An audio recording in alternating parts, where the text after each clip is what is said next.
Once, during the reign of King Magha, there lived a kind young nobleman named Magha, known to all as Magha the Good.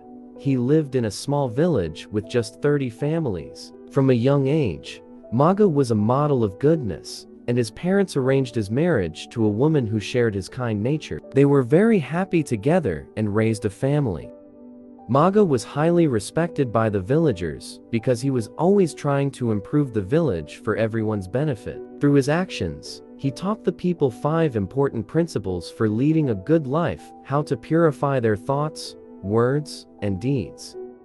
Magha's teaching style was simple yet powerful. He led by example. One day, when the villagers gathered to work on some crafts, Magha cleaned a spot for himself to sit. But before he could sit down, someone else took the spot. Magha didn't get upset. Instead, he calmly cleaned another spot. Again, someone else sat in his place. This happened repeatedly until he had cleaned a sitting place for everyone present. Only then did he sit in the last available spot.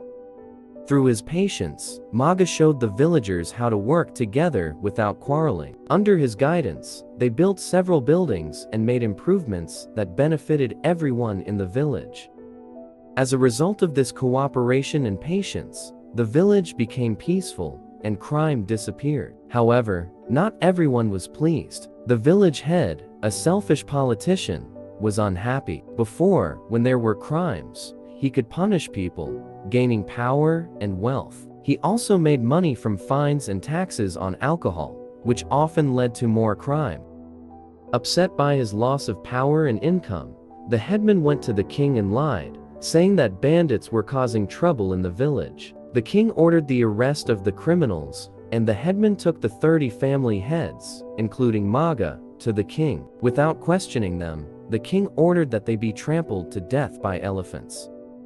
As they lay in the courtyard awaiting their fate, Magha encouraged the others to focus on the peace that comes from living a good life, and to feel love and kindness toward everyone. In the unjust king and the elephants.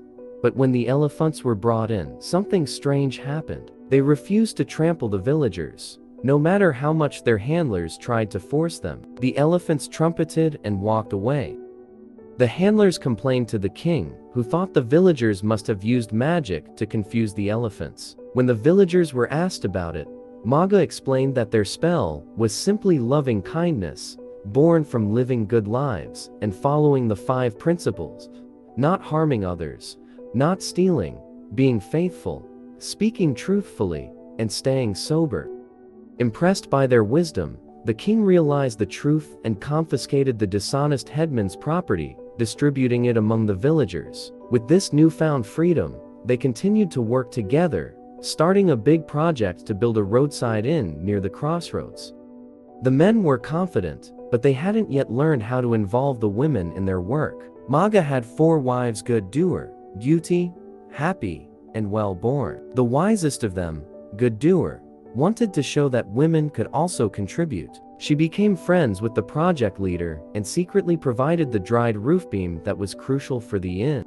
When the time came to install the roof, the leader advised that they needed a dried beam, and the men found that good doer had just what they needed. She agreed to give it for free, but only if the women could join in the work. At first, the men hesitated, but the project leader convinced them that including women would make the village even more successful.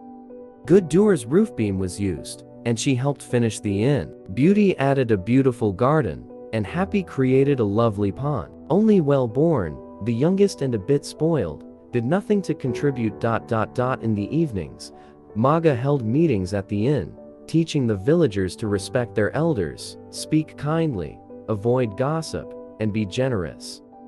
Magha, the Good, lived a life full of happiness and good deeds. When he passed away, he was reborn as Saka, the king of a heavenly realm known as the Heaven of 33. In time, the other villagers and Magha's wives, except for Well-born, also passed away and joined him in this heavenly realm, reaping the rewards of their kindness and cooperation.